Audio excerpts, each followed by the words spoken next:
یہ نشست نمبر 331 ہے۔ اس سے پہلے سورہ الزخرف کی آیت نمبر 15 کا درس دیا جا چکا ہے۔ آج انشاءاللہ تعالی سورہ الزخرف کی آیت نمبر 16 سے درس کا آغاز ہوگا۔ اس میں اللہ رب العزت نے ارشاد پاک ہے: اعوذ باللہ من الشیطان الرجیم، بسم اللہ الرحمن الرحیم۔ ام اتخذ مما يخلق بنات واصفاكم بالبنین، کیا اللہ تعالیٰ نے پسند کر لی ہیں اپنے لیے اپنی مخلوق سے بیٹیاں اور مخصوص کر دیا ہے تمہیں بیٹوں کے ساتھ۔ اس سے پہلے پچھلی آیت میں یہ ذکر تھا کہ لوگوں نے اللہ کے ساتھ شریک ٹھہرا لیے اور انہوں نے من عبادہ جزءا، یعنی مشرکوں نے اس کے بندوں سے اس کی اولاد بنا دی۔ مشرک یہ کہتے تھے کہ فرشتے جو ہیں وہ اللہ کی بیٹیاں ہیں، تو یہاں یہ بتایا گیا ہے، ان کا رد کیا گیا مشرکین کا۔ پہلی چیز تو یہ کہ جو اولاد ہوتی ہے وہ ماں باپ کا جز ہوتی ہے، اور اللہ تعالیٰ ہر قسم کے اجزاء سے پاک ہے، تو لہٰذا اللہ کی کوئی اولاد نہیں، نہ وہ کسی کا باپ ہے، نہ وہ کسی کا بیٹا ہے، نہ اس کی کوئی بیوی ہے، وہ اولاد سے پاک ہے۔ یہاں یہ بتایا کہ کیا اللہ تعالیٰ نے پسند کر لی اپنے لیے اپنی مخلوق سے بیٹیاں اور مخصوص کر دیا ہے تمہیں بیٹوں کے ساتھ، یعنی اگلی چیز یہ بتائی کہ یہ جن کو اللہ کی بیٹیاں قرار دیتے ہیں خود تو یہ بیٹی کو ناپسند کرتے ہیں، یعنی اگر ان کے گھر میں بیٹی پیدا ہو جائے اسے ناپسند کرتے ہیں۔ تو یہ عجیب بات ہے کہ جس چیز کو وہ اپنے لیے ناپسند کرتے ہیں، اپنے لیے اس کو عار اور عیب سمجھتے ہیں، اس عیب اور عار کو اللہ کی طرف منسوب کرتے ہیں۔ اور فرمایا کہ کیا اللہ نے اپنے لیے بیٹیاں مخصوص کر لی ہیں، تمہارے لیے بیٹے خاص کر لیے ہیں؟ وَإِذَا بُشِّرَ أَحَدُهُمْ بِمَا ضَرَبَ لِلرَّحْمَنِ مَثَلًا ظَلَّ وَجْهُهُ مُسْوَدًّا وَهُوَ كَظِيمٌ، اور جب اطلاع دی جاتی ہے ان میں سے کسی کو اس کی جس کی نسبت اس نے رحمان کی طرف کی ہے، تو اس کا چہرہ فرط رنج سے سیاہ ہو جاتا ہے اور اس کا دل غم سے بھر جاتا ہے۔ اب بتایا کہ یہ بیٹیوں کو اللہ کی طرف منسوب کرتے ہیں کہ فرشتے اللہ کی بیٹیاں ہیں، اللہ تو بیٹوں اور بیٹیوں ساری چیزوں سے پاک ہے، لیکن وہ بیٹی اگر ان کے اپنے گھر میں پیدا ہو جائے تو ان کے چہرے سیاہ پڑ جاتے ہیں، گھر میں آنا پسند نہیں کرتے اور لوگوں کو یہ خبر دینا پسند نہیں کرتے کہ میرے گھر میں بیٹی پیدا ہوئی ہے۔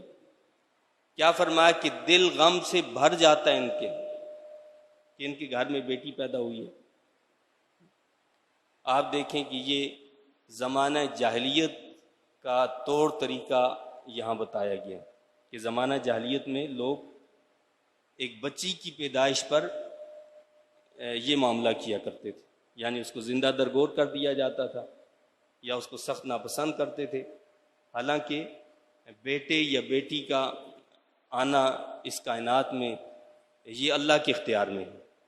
اور پھر سب سے عجیب بات یہ ہے کہ یہ ظلم اور زیادتی کرنے والی بھی خود عورت ہوتی ہے،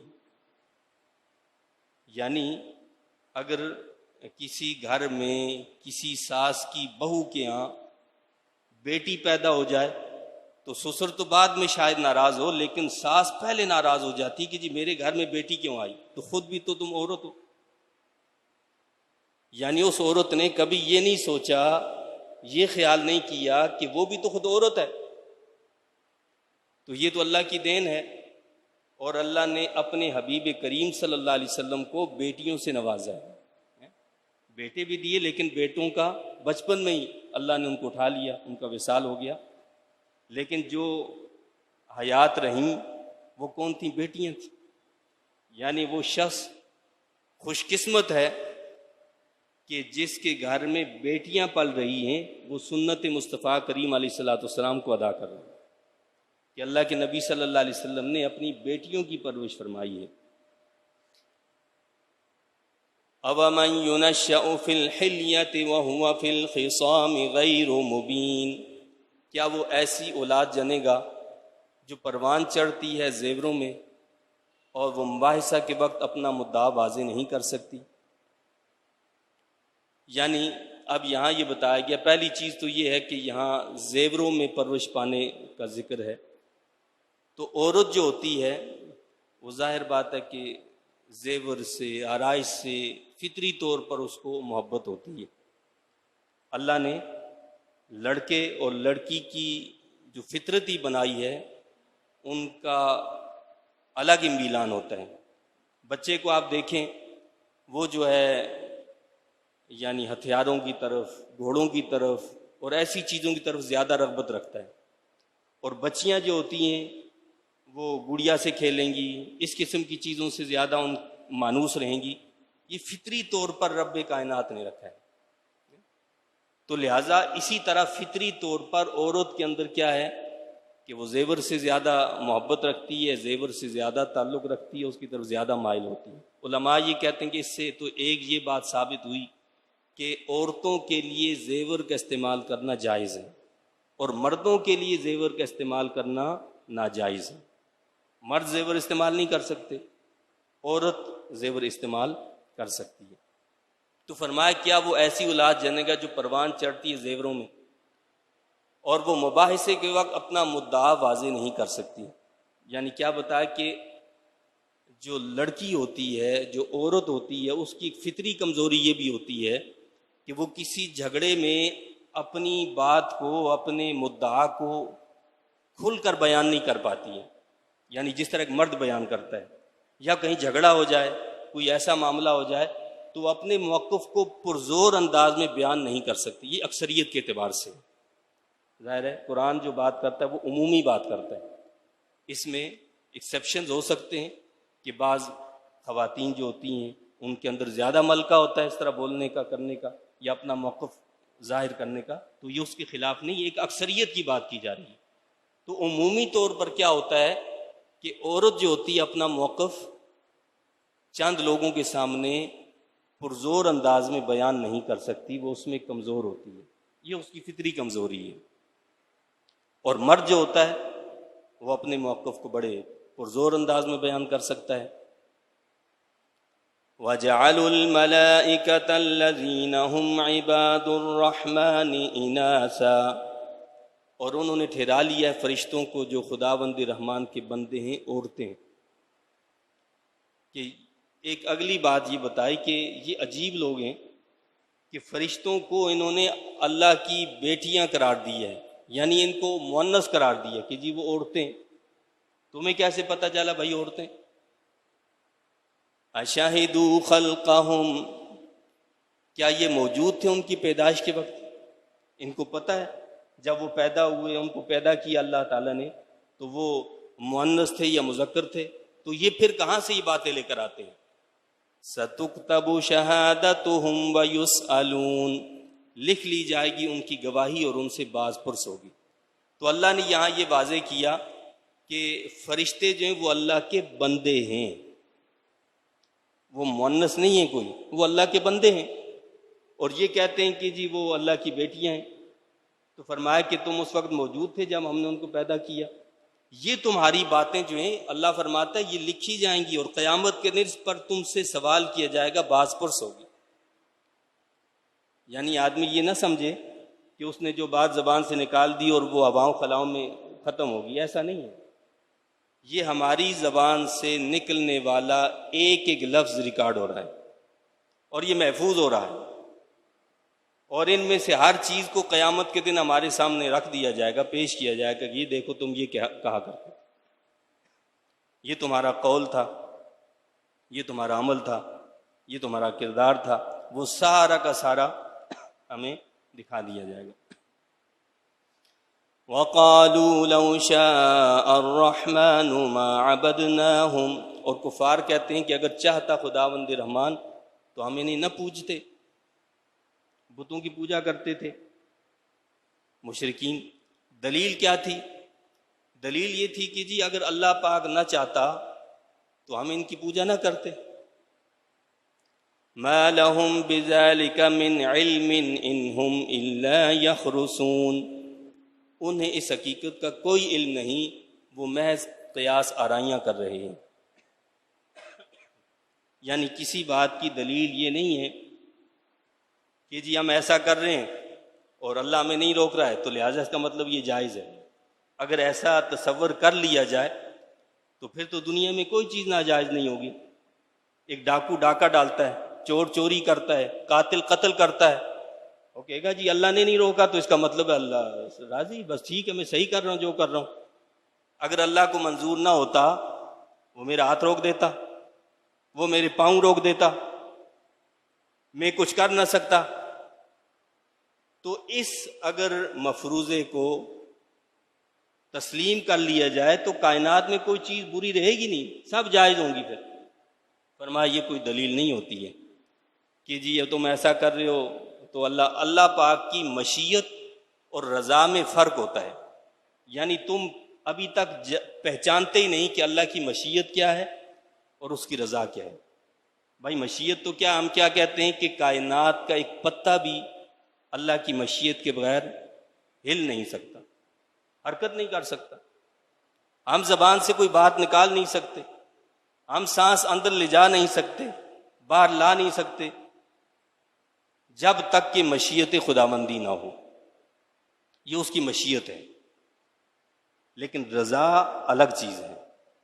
اللہ کا کسی چیز میں راضی ہونا یا ناراض ہونا یہ ایک الگ چیز ہے۔ مشیت کیا ہے کہ ہر شے اس کی مشیت سے حرکت کرتی ہے۔ رضا کیا ہے؟ اللہ نے ہمیں راستہ بتا دیا کہ یہ صراط مستقیم ہے اور یہ گمراہی اور یہ باطل ہے۔ ان دو راستوں میں سے ایک راستہ تم نے اختیار کرنا ہے۔ اللہ اس بات کو پسند کرتا ہے کہ تم صراط مستقیم کو اختیار کرو، صراط مستقیم پر چلو، اس سے اللہ راضی ہوگا۔ لیکن اگر تم صراط مستقیم پر نہیں چلو گے تو اللہ پاک جو ہے زبردستی تمہیں پکڑ کر صراط مستقیم پر نہیں لائے گا۔ اگر کوئی بندہ اپنی رضامندی سے، خوشی سے بری راہ کو اختیار کرتا ہے، گمراہی کے راستے کو چن لیتا ہے، تو اللہ نے اس کا پاؤں، اس کا ہاتھ روکنا نہیں ہے۔ ٹھیک ہے تمہاری مرضی ہے، اس لیے کہ ہماری مشیت ہے کہ تم اپنے اختیار سے جو کام کرنا ہے کرو۔ اللہ پاک زبردستی کسی کے ساتھ نہیں کرنا چاہتا، اس نے انسان کو اختیار دیا ہے، با اختیار بنایا ہے، اور اسی پر اجر رکھا ہے کہ تم اپنے اختیار سے، اپنی خوشی سے، اپنی رضامندی سے جس راستے کو اختیار کرو گے اسی کے مطابق تمہارے ساتھ معاملہ کیا جائے گا۔ تو تم میرے محبوب کی سیرت کو اپناؤ گے اور ان کے نقش پا کو اپنے لیے سرما بنا لو گے تو یہ تمہاری خوش قسمتی ہے، اور اس سے میں راضی ہوں، اس سے میں خوش ہو جاؤں گا۔ لیکن اگر تم میرے محبوب صلی اللہ علیہ وسلم کی غلامی کو چھوڑ کر کوئی دوسرا راستہ اختیار کرو گے اور کسی اور کی غلامی اختیار کرو گے، اس میں ناراض ہوں، لیکن میں تمہیں پکڑوں گا نہیں۔ اس کے لیے میں نے ایک مدت اور وقت مقرر کر دی ہے، وہ اسی وقت پکڑ ہوگی اور اسی وقت اس سے پھر وہ حساب لیا جائے گا۔ تو فرمایا کہ انہیں اس حقیقت کا کوئی علم نہیں، وہ محض قیاس آرائیاں کر رہے ہیں۔ بہت ساری باتیں لوگ اس طرح کی اور بھی کرتے ہوتے ہیں۔ مثال کے طور پر کہتے ہیں کہ جی سعودی عربیہ میں جو کچھ ہو رہا ہے تو جی بس وہ بالکل صحیح ہے۔ بھائی سعودی عربیہ میں تو آج بت بھی بنائے جا رہے ہیں، وہ صحیح ہے کیوں سعودی عربیہ میں؟ اور سعودی عربیہ کوئی قرآن حدیث تو نہیں ہے، ہمارے لیے دلیل کیا ہے؟ قرآن اور حدیث۔ کہتے نہیں جی وہ اللہ پاک نے تو جو ہے حکومت ان لوگوں کو دی ہوئی ہے، تو اس کا مطلب پھر کیا ہوگا کہ جب حضور علیہ الصلوۃ والسلام اس کائنات میں تشریف لائے تو 360 بت کعبۃ اللہ میں رکھے ہوئے تھے، تو کیا اللہ راضی تھا کہ ٹھیک ہے کعبۃ اللہ میں 360 بت رہیں؟ اس لیے کہ اللہ نے ان لوگوں کو بنایا تھا، وہ حجاج کرام کی خدمت کرتے تھے، ضیافت کرتے تھے، ان کی بڑی تکریم کرتے تھے، تو 360 بت کعبۃ اللہ میں رکھے ہوئے تھے، تو آپ کیا کہیں گے کہ جی اللہ تعالیٰ اس میں خوش ہے اس لیے انہوں نے 360 بت رکھے؟ یہ اس بات کی دلیل نہیں ہوا کرتی کہ کسی جگہ پر کسی نے مسلط ہو کر اپنے کام شروع کر دی اور ہم کہیں کہ نہیں جی اللہ یہ چاہتا ہے تبھی ایسا ہو رہا ہے. ایسا نہیں ہے، ایسی بات نہیں ہے. ہمارے لیے جو دلیل ہے وہ قرآن اور سنت ہے. اللہ کا ارشاد ہے، اللہ کے نبی صلی اللہ علیہ وسلم کی تعلیمات ہیں، آپ کے ارشادات ہیں، وہ ہمارے لیے حجت اور دلیل ہیں. کسی شخص کا عمل، کسی کا کردار، چاہے وہ کتنا بڑا عالم ہو، کتنا بڑا متقی ہو، وہ ہمارے لیے اس وقت تک دلیل نہیں بن سکتا جب تک کہ وہ قرآن و سنت کے تابع نہ ہو. اگر قرآن و سنت کے تابع ہے تو بالکل وہ ہمارے لیے دلیل ہے، لیکن قرآن و سنت سے ہٹ کر اس کے خلاف اس کا کوئی عمل ہے تو وہ ہمارے لیے دلیل نہیں بن سکتا. ام آتیناہم کتابا من قبلہ فہم بہ مستمسکون، کیا ہم نے دی انہیں کوئی کتاب اس سے پہلے بس وہ اسے مضبوطی سے پکڑے ہوئے. فرمایا کہ ذرا ان سے یہ پوچھیں کہ چلو قرآن کو تسلیم نہیں کرتے ہو، یہ قرآن ہم کہتے ہیں کہ یہ اللہ کی طرف سے نازل کردہ کتاب ہے، اس سے پہلے تمہارے پاس کوئی کتاب ایسی آ گئی ہے جس میں یہ ساری باتیں لکھی ہیں کہ تم بتوں کی پوجا کرو اور یہ سب جائز ہے، تو چلو وہ دکھا دو. تم اس پر عمل کر رہے ہو تو دکھا دو وہ بھی. تو کیا جواب ہے ان کا؟ بل قالوا انا وجدنا آباءنا على امۃ وانا على آثارهم مہتدون، بلکہ وہ خود کہتے ہیں کہ ہم نے پایا اپنے باپ دادا کو ایک طریقے پر اور ہم ان کے نقوش پا پر چل رہے ہیں. وہ کیا کہتے ہیں؟ یہ نہیں کہتے ہمارے پاس کوئی کتاب ہے جی چلو اس کتاب سے دلیل آپ کو دے دیتے، نہیں. کیا کہتے ہیں؟ ہم جی باپ دادا کے طریقے پر چل رہے ہیں، ہمارا باپ دادا جو تھے وہ ایسے کرتے تھے، ہم بھی ایسا ہی کریں گے. وہ قرآن اور سنت کی تعلیمات کو روند رہے تھے تو ہم بھی ایسا ہی کریں گے. آج ہمارے رسم رواج ساری چیزیں جو قرآن اور سنت کے بالکل الٹ ہیں تو کیوں ہو رہی ہیں؟ جی ہمارے باپ دادا ایسے کرتے تھے، ہماری برادری ایسا کرتی ہے، ہمارا فلانا ایسا کرتا ہے، فلانا ویسا کرتا ہے. تو مجھے بتائیے یہ دلیل ہے؟ قرآن تو ان چیزوں کو رد کر رہا ہے کہ اللہ کے ہاں یہ باتیں کوئی دلیل نہیں ہیں کہ تمہارے باپ دادا ایسے کر رہے تھے تو لہٰذا وہ جائز ہو جائے گا کیونکہ تمہارے باپ دادا نے ایسا کیا تھا. وہ بھی تو انسان تھے، کیا ان سے غلطیاں نہیں ہو سکتی تھیں؟ ان سے خطائیں نہیں ہو سکتی تھیں؟ خطاؤں سے معصوم اللہ نے اگر بنایا ہے تو اپنے نبیوں کو بنایا ہے. وہ معصوم عن الخطا ہوتے ہیں، وہ صرف نبی ہیں. نبیوں کے علاوہ کوئی بھی معصوم عن الخطا نہیں ہے. اللہ کے نیک برگزیدہ بندے ہیں، اللہ ان میں سے جس کی چاہے ان کی حفاظت فرماتا، وہ محفوظ ہیں، لیکن ان سے بھی خطا کا امکان موجود ہے. ان سے غلطی ہو سکتی ہے، ان سے خطا ہو سکتی ہے. تو پھر جن کا قرآن سے، حدیث سے، سنت سے تعلق اور واسطہ ہی نہ ہو تو ان کے طریقوں کو اپنانا یہ کہاں کی دانش مندی اور عقل مندی ہے؟ تو کیا فرمایا؟ وہ کیا کہتے ہیں کہ جی ہمارے باپ دادا کا یہ طریقہ ہے تو ہم ان کے پیچھے چل رہے ہیں. وَكَذَلِكَ مَا أَرْسَلْنَا مِن قَبْلِكَ فِي قَرْيَةٍ مِّن نَّذِيرٍ إِلَّا قَالَ مُتْرَفُوهَا إِنَّا وَجَدْنَا آبَاءَنَا عَلَىٰ أُمَّةٍ وَإِنَّا عَلَىٰ آثَارِهِم مُقْتَدُونَ. اور اسی طرح جب بھی ہم نے بھیجا آپ سے پہلے کسی بستی میں کوئی ڈرانے والا تو کہا وہاں کے عیش پرستوں نے، جس کے پاس مال ہوتا ہے، دولت ہوتی ہے، شہرت ہوتی ہے، کوئی مقام اور مرتبہ ہوتا ہے، معاشرے میں کوئی اس کی اسٹیٹس ہوتی ہے، تو وہ کسی کی بات کو قبول کرنے کے لیے تیار نہیں ہوتا کہ جی میں نے اس کی بات کو مان لیا تو میں تو شاید چھوٹا بن جاؤں گا، یہ بڑا بن جائے گا. ان کا ذہن شاید یہ ہوتا ہے اگر میں نے حق بات کو قبول کر لیا تو میں شاید چھوٹا ہو جاؤں گا. حالانکہ ایسا نہیں ہوتا. جو حق قبول کرتا ہے اصل میں وہ بڑا ہوتا ہے. بڑا کون ہوتا ہے؟ جو حق قبول کر لیتا ہے وہ بڑا ہو جاتا ہے، اس کا مرتبہ اللہ کے یہاں بلند ہو جاتا ہے. تو فرمایا کہ جب بھی ہم نے کسی رسول کو آپ سے پہلے کسی بستی میں بھیجا تو کہا وہاں کے عیش پرستوں سے، مترفوہا، جو عیش پرست لوگ تھے، انہوں نے کہا کہ ہم نے پایا اپنے باپ دادا کو ایک طریقے پر اور ہم ان کے نشانات قدم کی پیروی کرنے والے ہیں۔ بھائی ہم نے باپ دادا کو ایسے ہی پایا ہے تو ہم تو ان کے نقش قدم پر چلیں گے، ہم تمہاری بات کو نہیں مانیں گے۔ انہوں نے اللہ کے نبیوں کی بات کو منع کر دیا، اور کیا کہا؟ قال اولو جئتکم باہدی مما وجدتم علیہ آباءکم، اس نبی نے فرمایا اگر میں لے آؤں تمہارے پاس زیادہ درست چیز اس سے جس پر پایا تم نے اپنے باپ دادا کو، تب بھی تم میری بات نہیں مانو گے؟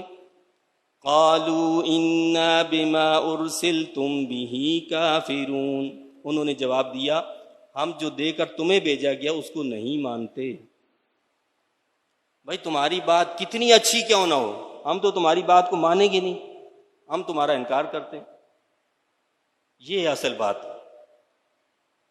اور یہ ہے وہ روگ اور بیماری جو ہر معاشرے میں ہمیشہ رہی ہے، کہ لوگ کہتے ہیں نہیں جی بس ایسا ہوا تو ہم نے ایسا ہی کرنا ہے کیونکہ ہمارے بڑوں نے ایسا کیا تھا۔ ارے بھائی بڑے کیا ہوئے؟ بڑے تو وہ ہیں جو قرآن اور سنت کی تابعداری فرمانبرداری کرنے والے۔ اگر کوئی بات قرآن سے ٹکراتی ہو، کوئی بات حدیث سے ٹکراتی ہو، کوئی بات اجماع امت سے ٹکراتی ہو اور ہمارے بڑوں نے وہ کام کیا ہو، تو آپ کیا کہیں گے؟ نہیں جی ہم نے تو اسی کے ساتھ چمٹ جانا ہے اس لیے کہ انہوں نے ایسا کیا تھا۔ پہلی بات تو یہی ہے کہ یہ بتاؤ کہ وہ اپنے بڑے کس کو مانتے تھے؟ کیا قرآن اور حدیث کو انہوں نے بڑا نہیں مانا؟ وہ بھی تو قرآن حدیث کو بڑا مانتے تھے نا۔ سب سے بڑی چیز کس کو قرار دیتے تھے؟ قرآن اور حدیث جو ہے وہ سب سے بڑی چیز ہے، ہم اس کی تابعداری اور فرمانبرداری کریں گے۔ تو جب وہ اس بات کو مانتے تھے کہ ہمارے لیے حجت اور دلیل جو ہے قرآن اور حدیث ہیں، اجماع امت ہے، تو پھر ہمیں اس بات کو ماننا چاہیے جس کی تعلیم انہوں نے دی ہے، نہ کہ اس کام کو اختیار کر لینا چاہیے جو وہ کر رہے تھے۔ بھائی کرنے میں بہت ساری غلطیاں ایسی ہوتی ہیں کہ جو ہم جان بوجھ کر رہے ہوتے ہیں، اور بہت سارے کام ہم ایسے کرتے ہیں کہ جن کا ہمیں پتہ ہی نہیں ہوتا کہ وہ غلط کر رہے ہیں اور وہ ہم کیے جا رہے ہوتے ہیں۔ کبھی اس کے بارے میں کوئی ہمیں اگر اس طرح اطلاع دے دیتا ہے تو ہمیں خبر ہوتی ہے یار یہ کام تو غلط ہے، اور ہم غلط کر رہے تھے، ہم غلطی پر تھے۔ تو انسان تو بہت سارے کام ایسے کر جاتا ہے کہ جس کا اس کو پتہ ہی نہیں ہوتا کہ وہ غلط کر رہا ہے۔ اس لیے یہ کسی بات کی حجت اور دلیل نہیں ہے۔ تو آگے کیا فرمایا اللہ نے؟ فَانْتَقَمْنَا مِنْهُمْ فَانْظُرْ كَيْفَ كَانَ عَاقِبَةُ الْمُكَذِّبِينَ، پس ہم نے ان سے انتقام لیا، ذرا دیکھو کیسا المناک انجام ہوا جھٹلانے والوں کا۔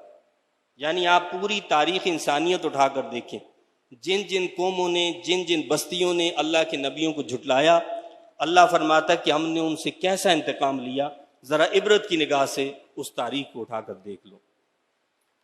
وَإِذْ قَالَ إِبْرَاهِيمُ لِأَبِيهِ وَقَوْمِهِ إِنَّنِي بَرَاءٌ مِّمَّا تَعْبُدُونَ، اور یاد کیجئے جب کہا ابراہیم نے اپنے باپ سے اور اپنی قوم سے کہ میں بیزار ہوں ان سے جن کی تم عبادت کرتے ہو۔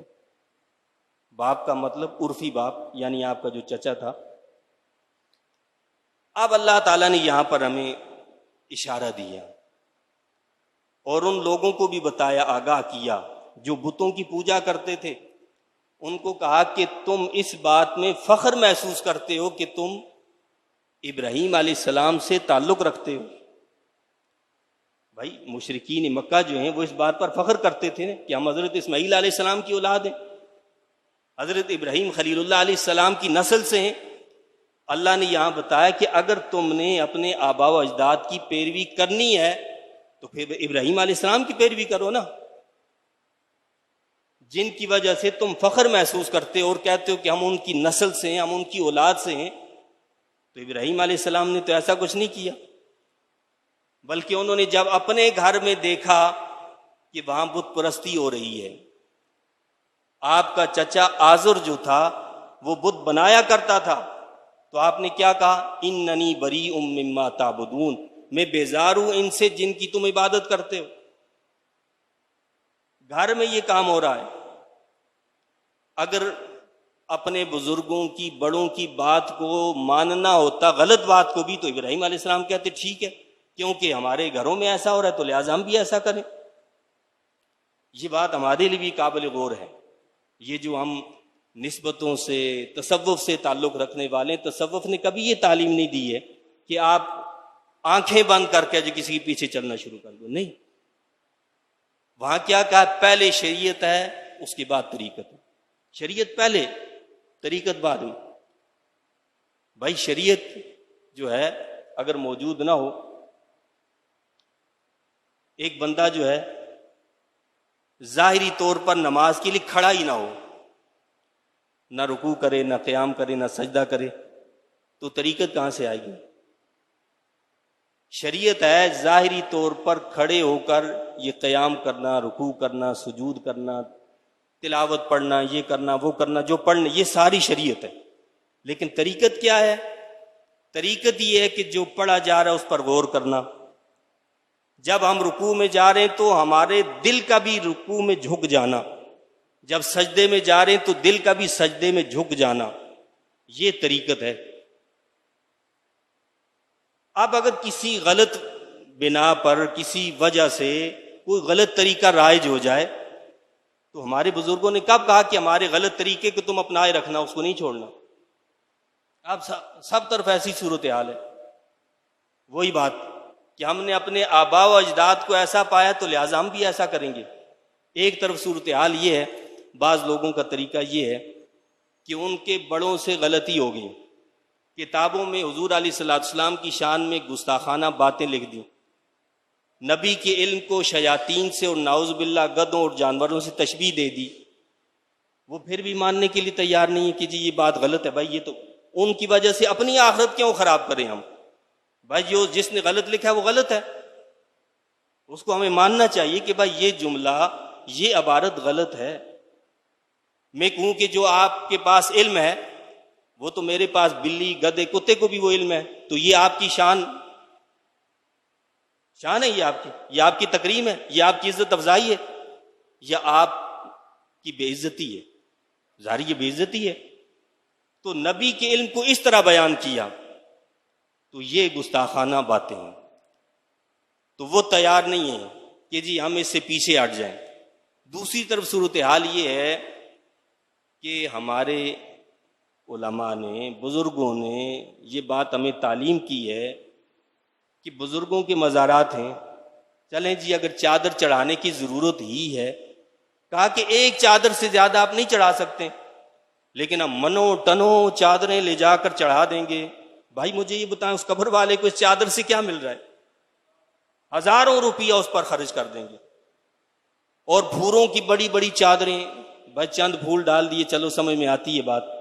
یہ ہزاروں کے پھول لے جا کر ڈالنا، ان پھولوں کو ان بزرگ کے ثواب کی نیت سے کسی غریب کا گھر کا چولہا جلا دیں، یہ زیادہ ثواب نہیں؟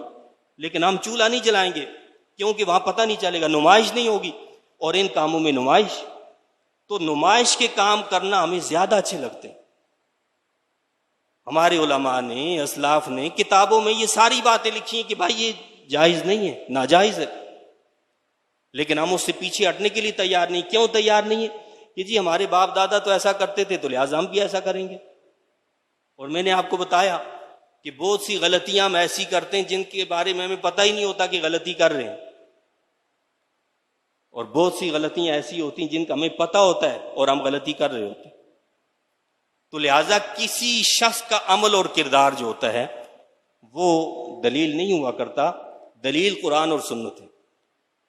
میں کوئی عمل کر رہا ہوں، کوئی کہے کہ جی فلاں مولانا صاحب ایسا کر رہے تھے، تو مولانا صاحب کا عمل اور کردار دلیل نہیں ہے، میرا عمل دلیل نہیں ہے، دلیل قرآن اور سنت۔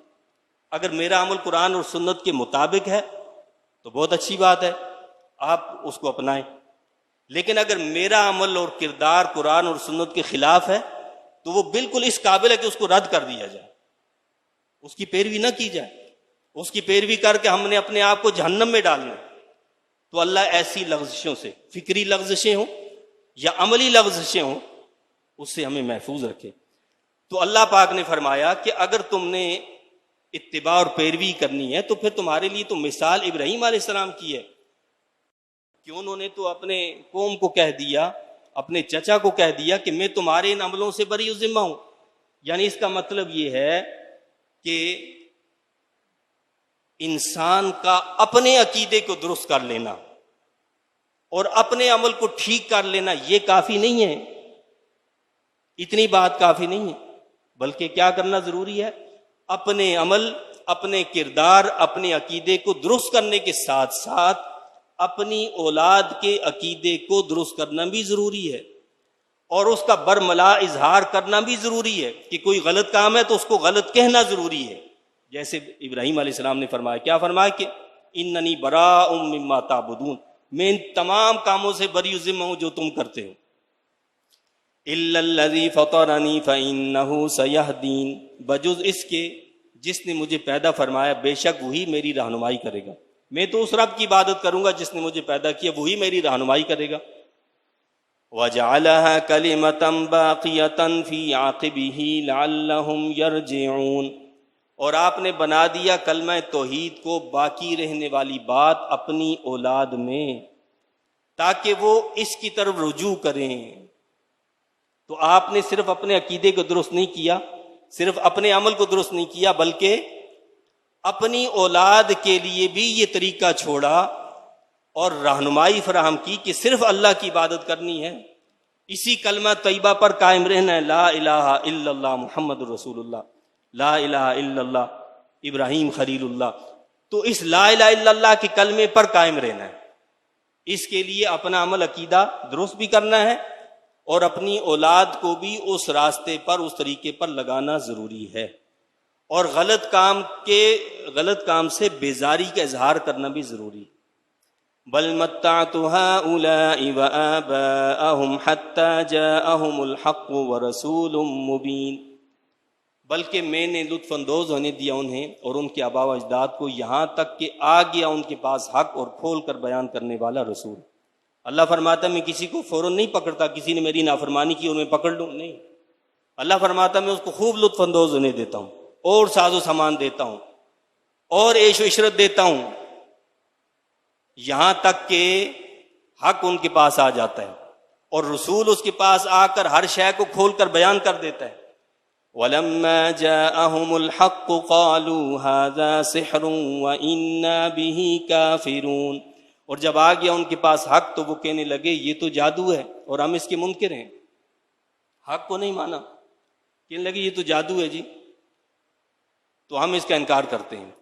وَقَالُوا لَوْلَا نُزِّلَ هَذَا الْقُرْآنُ عَلَى رَجُلٍ مِّنَ الْقَرْيَتَيْنِ عَظِيمٍ، اور کہنے لگے کیوں نہ اتارا گیا یہ قرآن کسی ایسے آدمی پر جو 2 شہروں میں بڑا ہے. یہ بھی بڑی پرانی بیماری ہے. حضور علیہ الصلوۃ والسلام نے نبوت کا اعلان فرمایا کہ اللہ نے مجھے نبی بنا کر بھیجا، رسول بنا کر بھیجا ہے. تو کہنے لگے کہ جی چلو مان لیتے ہیں کہ اللہ نے رسول بنایا، نبی بنایا ہے. اگر اللہ کو نبی اور رسول بنانا ہوتا تو کیا اس شخص کو نبی اور رسول بنایا جو کسی قوم کا سردار نہیں ہے، جس کے پاس مال دولت نہیں ہے، جس کے پاس کوئی جتھا نہیں ہے؟ اگر اللہ کو بنانا ہوتا کسی کو نبی اور رسول تو من القریتین عظیم، یہ 2 شہروں میں سے کسی بڑے آدمی کو، یعنی مکہ اور طائف، یہ بڑے شہر تھے اس وقت کے اور اس میں بڑے بڑے مالدار لوگ رہتے تھے، اور مفسرین نے بعض کے نام بھی لکھے. تو کہنے لگے کہ اگر اللہ کو کسی کو نبی بنانا ہوتا تو ان میں سے کسی بڑے آدمی کو اللہ نبی بناتا. تو ہم بھی کہتے ہیں لیڈر وہ بن سکتا ہے جس کے پاس مال زیادہ ہو، دولت زیادہ ہو، جس کے پاس جتھا زیادہ ہو. دوسرا تو لیڈر نہیں بن سکتا، غریب آدمی لیڈر نہیں بن سکتا. یہ سوچ وہاں سے چلی آ رہی ہے. آج بھی لیڈر کا انتخاب اگر ہوگا تو وہ مالداروں سے ہوگا، وہ جتھے والوں سے ہوگا، وہ سرداروں سے ہوگا، وہ چودھریوں سے ہوگا، وہ وڈیروں سے ہوگا. غریب بن نہیں سکتا، لیڈر نہیں بن سکتا ہے. تو اللہ نے کیا فرمایا؟ اہم یقسمون رحمت ربک، کیا وہ بانٹا کرتے ہیں آپ کی رب کی رحمت کو؟ رب کی رحمت سے یہاں مراد تو نبوت ہے. یعنی اللہ پاک نے تو عام انعامات اور نعمتیں، یہ مال دولت ان کے اختیار میں نہیں دیا، لوگوں کے اختیار میں، تو یہ تو بہت بڑی نعمت ہے نبوت اور رسالت، کیا اس کا اختیار ان کو دے دیتا کہ تم جو کہو گے تو اس پر ہم عمل کریں؟ کیا فرمایا؟ کیا وہ بانٹا کرتے ہیں آپ کے رب کی رحمت کو؟ نحن قسمنا بینہم معیشتہم فی الحیاۃ الدنیا ورفعنا بعضہم فوق بعض درجات لیتخذ بعضهم بعضا سخریا ورحمت ربک خیر مما یجمعون۔ ہم نے خود تقسیم کیا ان کے درمیان سامان زیست کو، یعنی یہ دنیاوی ساز و سامان بھی ہم نے تقسیم کیا، ان پر نہیں چھوڑا کہ تم تقسیم کرو، اس کو بھی ہم نے تقسیم کیا ہے اس دنیاوی زندگی میں، اور ہم نے ہی بلند کیا ہے بعض کو بعض پر مراتب میں۔ کسی کو ہم نے مالدار بنایا، کسی کو غریب بنایا، کسی کو امیر بنایا، کسی کو غریب بنایا۔ اب اس کا یہ مطلب نہیں ہے کہ جس کو امیر بنایا وہ اللہ کا مقرب ہے اور جسے غریب بنایا تو وہ نعوذ باللہ اللہ سے کوئی دور ہے، ایسا نہیں ہے۔ اللہ نے فرمایا کہ ہم نے اپنی حکمت کے تحت ایسا کیا ہے۔ کیوں ایسا کیا؟ تاکہ وہ ایک دوسرے سے کام لے سکیں، بھائی سارے سائنسدان ہوں تو کام کون کرے گا؟ سارے عالم اور مفتی ہوں، پڑھے گا کون؟ سوال کون پوچھے گا؟ سارے انجینئر ہوں تو رب کائنات نے حکمت کے تحت یہ نظام قائم کیا تاکہ نظام کائنات چل سکے۔ ہم دیکھتے ہیں نا کہ ایک شخص جو ہوتا ہے وہ انجینئر ہوتا ہے، انجینئر کیا کرے گا؟ اس نے تو کاغذ پہ لکیریں کھینچنی ہے نا، وہ مکان تو نہیں بنا سکتا، اس کا ہنر اس کے پاس نہیں ہے، وہ صرف لکیریں کھینچ سکتا ہے۔ اب وہ محتاج ہے ایک مزدور اور مستری کا۔ انجینئر محتاج کس کا ہے؟ مزدور اور مستری کا، اور مزدور اور مستری محتاج ہیں انجینئر کے، اور پھر یہ تینوں محتاج ہیں اس شخص کے جو مال فراہم کرے گا، جو مالک ہوگا، یہ تینوں اس کے محتاج ہیں۔ لیکن اگر ایسا نہ ہوتا تو یہ کائنات کا نظام کیسے چلتا؟ یہ مزدوری کون کرتا؟ تو اللہ نے ایک نظام بنایا ہے، اور یہاں پر بھی ہم یہ دیکھتے ہیں کہ سب سے زیادہ بوجھ مزدور پر پڑتا ہے، اس سے کم مستری پر پڑتا ہے، اور اس سے بھی کم انجینئر پر، کہ اس نے تو صرف لکیریں کھینچنی ہیں۔ لیکن اب ہم دیکھتے کیا ہے کہ اجرت سب سے زیادہ کس کو دی جاتی ہے؟ انجینئر کو، وہ زیادہ پیسہ کماتا ہے، اس سے کم مستری کو ملتی ہے، اور اس سے بھی کم جو ہوتی ہے وہ مزدور کو ملتی ہے۔ اشتراکیت جو ہے وہ اس کو غلط قرار دیتی ہے کہ جی نہیں جی سب کو برابر ملنا چاہیے، یہ بات عقل میں آتی ہے؟ انجینئر کو بھی جو ہے 1000 روپے ملیں، مزدور کو بھی 1000 ملیں، مستری کو بھی 1000 ملیں۔ اشتراکیت اس کا نام ہے، وہ اس کو کہتے ہیں مساوات، کہ جی مساوات یہ کہ سب کو برابر ملنا چاہیے، چاہے انجینئر ہے فلانا ہے یہ ہے۔ اسلام ایسا نہیں کہتا۔ اسلام کیا کہتا ہے؟ اسلام انجینئر کی عمر بھر کی تعلیم، اس کی محنت، اس کو شامل کرتا ہے۔ اسی طرح جو مستری ہوتا ہے تو مستری نے جو کام سیکھنے میں محنت کی، مشقت اٹھائی، اس کو شامل کرتا ہے۔ اور جو مزدور ہوتا ہے وہ تو وقتی بس صرف قوت لگاتا ہے، اس کے پاس کوئی ہنر نہیں ہوتا ہے، وہ وقتی قوت لگاتا ہے۔ تو لہٰذا کیا ہوتا ہے؟ اسلام کہتا ہے کہ جس کا جو فرض ہے اتنے اس کے حقوق ہیں، جیسی ذمہ داریاں ویسے حقوق ہیں۔ اس نے عمر بھر تعلیم حاصل کی، مشقت برداشت کی، تو اس کے مطابق اس کو اجر دیا جائے۔ اور جس نے اس سے کم معاملہ کیا، یعنی جو مستری ہے اس نے مشقت اٹھا کر اس مستری کے کام کو سیکھا تو اس کی اجرت اس کے اعتبار سے ہے، اور جس نے اتنی بھی محنت نہیں کی تو اس کی اجرت اس کے اعتبار سے رکھی کہ بھائی وہ اس کے اعتبار سے۔ تو اللہ نے کیا فرمایا؟ اللہ نے یہ بتایا ہمیں کہ یہ زیادہ مال کم مال یہ اس لیے نہیں دیا ہے کہ وہ اللہ کے مقرب ہیں، بلکہ کیا فرمایا کہ یہ سب اس لیے کیا تاکہ وہ ایک دوسرے سے کام لے سکیں۔ وَرَحْمَتُ رَبِّكَ خَيْرٌ مِّمَّا يَجْمَعُونَ، اور آپ کی رب کی رحمت خاص بہت بہتر ہے اس سے وہ جمع کرتے ہیں۔ نبوت تو یہ تو بہت بڑا منصب ہے، یہ تو ان سے بہت بہتر ہے۔ ولولا ان يكون الناس امة واحدة لجعلنا لمن يكفر بالرحمن لبيوتهم سقفا من فضة ومعارج عليها يظهرون. اور اگر یہ خیال نہ ہوتا کہ سب لوگ ایک امت بن جائیں گے تو ہم بنا دیتے ان کے لیے جو انکار کرتے رحمان کا، ان کے مکانوں کے لیے چھتیں چاندی کی اور سیڑھیاں جن پر وہ چڑھتے وہ بھی چاندی کی. وَلِبُيُوتِهِمْ أَبْوَابًا وَسُرُرًا عَلَيْهَا يَتَّكِئُونَ، اور ان کے گھروں کے دروازے بھی چاندی کے، اور وہ تخت جن پر وہ تکیہ لگاتے ہیں وہ بھی چاندی کے، وَزُخْرُفًا، اور سونے کے.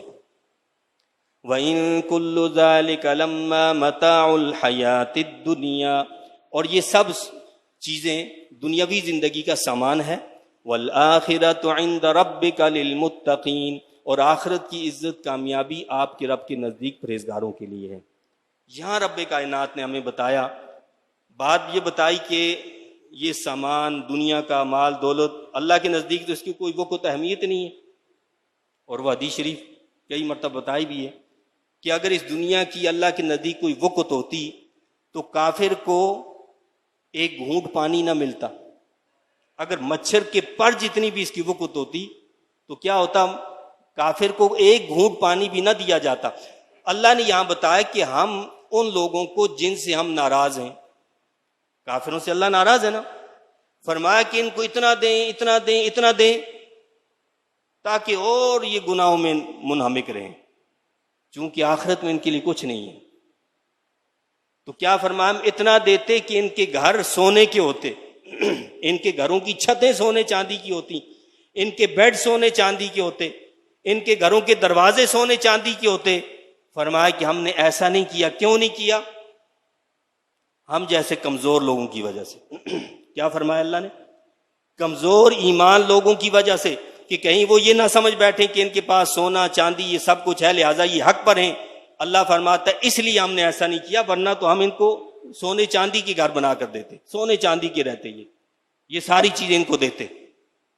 جن سے اللہ ناراض ہوتا ہے ان کو ایسی چیزیں دے دیتا ہے. لیکن اللہ نے کیا فرمایا، اور آخرت کی عزت و کامیابی آپ کے نزدیک، آپ کے رب کے نزدیک پرہیزگاروں کے لیے ہے. کامیابی یہ نہیں ہے سب سے بڑی کامیابی کہ آپ کے پاس آج جو ہے $1,00,000 آ جائیں، نہیں. کامیابی کیا ہے؟ اللہ کے نبی صلی اللہ علیہ وسلم نے بتایا کہ صبح فجر کی سنتیں، فجر کی سنتیں، نماز فجر سے پہلے 2 سنتیں ادا کر لینا، یہ دنیا و ما فیہا سے زیادہ بہتر ہے. جس نے نماز فجر کی 2 سنتیں ادا کی ہیں اس کے پاس دنیا میں جو کچھ ہے سب سے زیادہ اللہ نے اس کو مال اور دولت دے دی ہے. سب سے زیادہ دولت اس کے پاس ہے. اس کے پاس نہیں جس کے پاس $1,00,000 آ گئے، نہیں.